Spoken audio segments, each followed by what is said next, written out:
What's going on, everyone? My name is Lucas, and lists have been going on for quite a while and have been a big deal for a while. Some memorable ones include Wayne Rooney's bucket list, Watch Mojo and their daily lists that definitely aren't overdone, and of course, the classic 365 Ways to Prepare for Christmas.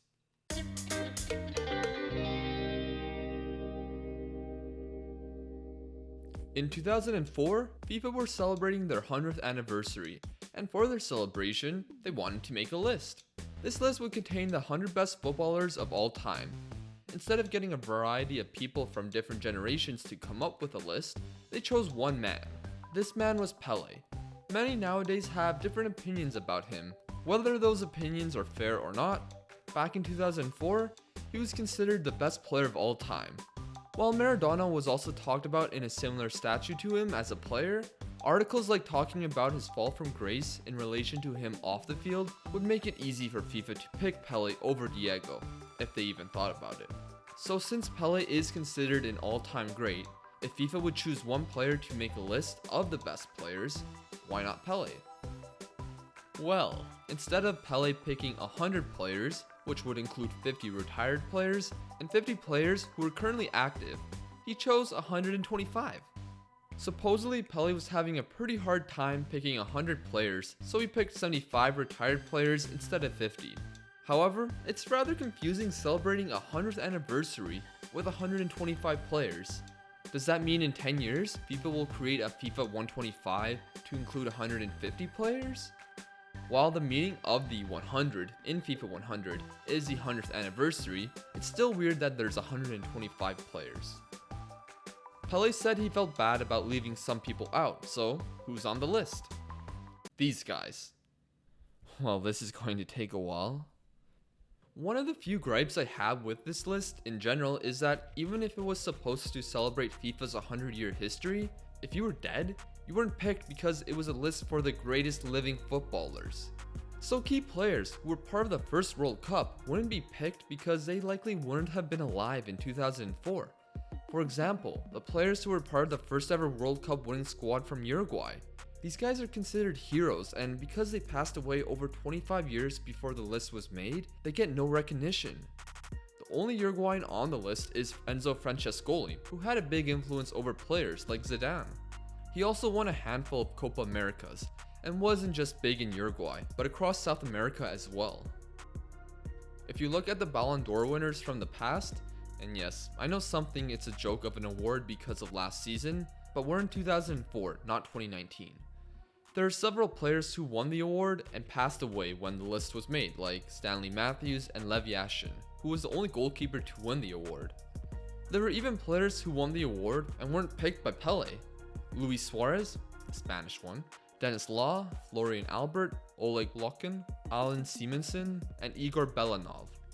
Now I won't lie, I haven't heard of some of these players, but I can say the same about players on this list. It's likely because of a mix of them being well before my time, and them not being mentioned that much in books and articles I've read about the sport. Focusing more on the list, the trio from Belgium, Keulemans, Faf, and Van der Elst were all 1980 Euro runners-up and 4th place at the World Cup in 1986. Faf had a solid career at Bayern, which is fair enough, but Belgium have the same amount of players as Denmark, who had a team that won the Euros in 1992. Schmeichel and Brian Laudrup were on the list and a part of the Euro 1992 winning squad. Michael Laudrup missed out on the Euros, but at least he made the list.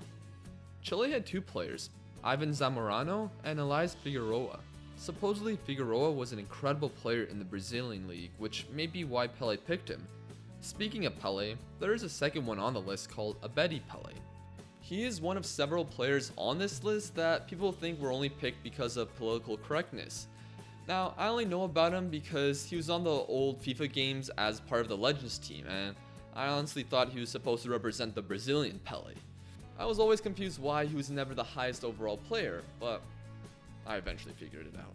Now, while I don't think this pick is as bad as others, there were definitely better players not picked. Since we are in this controversial section, how the hell is El Hadji Diouf on this list?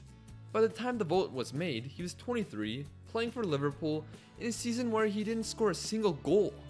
I know he went far in the World Cup in 2002, But if they wanted another African player, they could have chosen anyone else, like the player who won the African Player of the Year in 2003, Samuel Eto'o. Another one that I've seen in question was Hung Myung-bo. While his career isn't anything extraordinary on face value, he was the captain of the best placed Asian country in World Cup history, even if you think there's some controversy with that. The other Asian player on the list was Nakata from Japan, who had a big impact on the sport in Asia and had a solid career as well. However, after finding about those players, it made me think that this tagline that this list has, the greatest living players, in reality, it really should be called the most influential living footballers. Now, I'm guessing Pele wanted a player in every South American country, well, unless if you were Bolivian or Venezuelan. Romerito and Cubillas are on the list for Paraguay and Peru separately. I can't comment too much on this, but I'm sure they were great players. Russia had one player, and instead of choosing a Ballon d'Or winner mentioned earlier, they went with Rinat Dasayev, who was in the final in the Euro 1988, but his country finished as runners-up. Turkey also have two players on this list. Assuming that 50 active players had to be picked, Turkey did get third place at the 2002 World Cup, which was the most recent tournament. So I assume they wanted to fill the list with players influential in that tournament. Euro 2004 happened after this list was made. Rustu Reçber is now retired, but incredibly Emre Belözoğlu is still playing, or he was playing last season, but he did say he was retiring at the end of the season, which makes Buffon the only active player still currently playing. There are also two women on the list, and it makes sense choosing two players who won 2 World Cups, with Michelle Akers and Mia Hamm.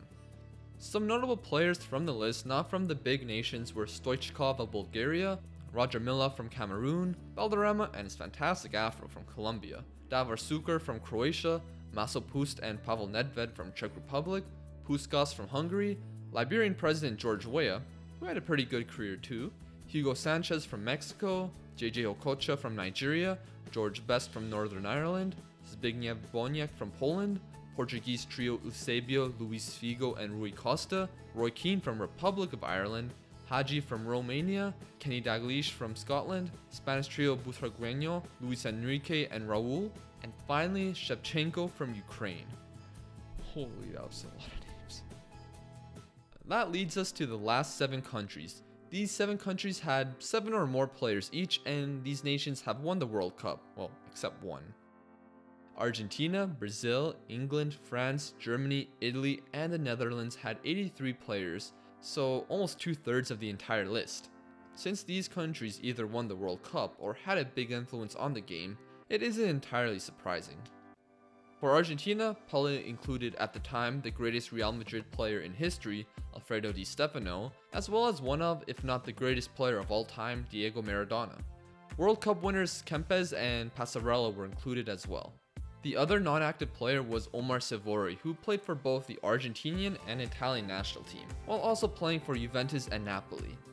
Players who were active at the time of the list being made were Gabriel Batistuta, aka Batigol, Crespo, Saviola, Veron, and Zanetti were also on the list. On to Brazil, where there are several World Cup winners, such as Carlos Alberto, Revelino, Jalma Santos, Nilton Santos, who was the oldest player on the list, as well as Pele. There are other players who are recognizable but never won the World Cup. This is Falcao, Junior, Socrates, and Zico. The other guys who were playing at the time included Cafu, Rivaldo, Roberto Carlos, Romario, Ronaldinho, and Ronaldo, who all won the World Cup.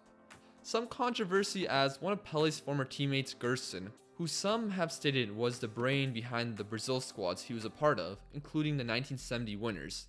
However, he wasn't included, and in response, ripped up the list on TV and said, "I respect his opinion, but I don't agree. Apart from Zidane, Platini, and Fontaine, I'm behind 11 Frenchmen? It's a joke to hear this." Speaking of the Frenchmen, since France won the World Cup in 1998, the only retired World Cup winner was Deschamps. The other retired players included Cantona, who went on to win the FIFA Beach World Cup. Jules Fontaine was the top scorer in the 1958 World Cup. He scored in 13, which is still the highest in a single tournament to this day. There was also Raymond Kopa, whose last name was actually Kopaszewski. Other names included Jean-Pierre Papin, Maurice Trésor, and Michel Platini, who is now banned from FIFA and has been arrested recently. Papin and Trésor were in the top 10 in France's Player of the Centuries. From the France World Cup winning squad, players who were playing at the time were Desailly, Henry, Pires, Thuram, Trezeguet, Vieira, and Zidane. For England, they had World Cup winners Gordon Banks and Bobby Charlton. They also had Ballon d'Or winners Kevin Keegan. The others who were currently playing were Beckham, Gary Lineker, Owen, and Shearer. Some thought Jeff Hurst should have been on it, being the only player to score a hat-trick in a World Cup final. Germany had many World Cup winners like Beckenbauer, Breitner, Klinsmann, Meyer, Matthäus, and Gerd Müller. Rummenigge was a multiple-time Ballon d'Or winner, and Uwe Seeler is on there as well, and is also the oldest player from the Germans. Active players on the list were Ballack and Kahn. Now, there was a book to be made from this list. Since I'm not spending $18.79 plus $5.54 on shipping on a book that has a 1-star rating, I'll just mention it. Each player was meant to have a picture taken with the award, which would be included in the book. Uwe Seeler may not have been a fan of this list, how it was made, or maybe just didn't like books because he refused to have his photo taken, along with multiple Ballon d'Or winner Marco van Basten. Ironically, Van Basten now works with FIFA. Marco van Basten was one of several players from Holland on the list, which included Johan Cruyff, who is one of the most important players of all time. The Van de Kerkhoff twins were on the list, along with Johan Neeskens, Rob Ressenbrink, Ruud Gullit, and Frank Rijkaard to finish off the retired players. Other players active at the time were Dennis Bergkamp, Edgar Davids, Patrick Kluivert, Ruud van Nistelrooy, and Clarence Seedorf. Italy has the oldest player currently alive on this list, which is Gianpiero Boniperti, who was a one-club man with Juventus. Giacinto Facchetti was also on the list, and he was another one-club man, this time with Inter, and he was part of the 2 European Cups, which is now known as the Champions League. Gianni Rivera technically wasn't a one-club player, but did play over 500 matches with AC Milan. He also had 2 European Cups like Facchetti. To round up the players born before 1950, Dino Zoff had an incredible career and won the World Cup in 1982. Other fantastic players who were part of the 1982 World Cup winning squad, and of course this list, were Franco Baresi, Giuseppe Bergomi, and Paolo Rossi. The players on the list who were active at the time are considered some of the most talented players in the history of Italy. Buffon, Del Piero, Nesta, and Totti were all part of the 2006 World Cup winning squad. Christian Vieri missed out on the squad due to injury, but that doesn't take away his great career, or his spot on the list. Roberto Baggio did retire in 2004, but was considered one of, if not the most talented players that came out of Italy. And finally, Paolo Maldini, who many consider the best defender of all time.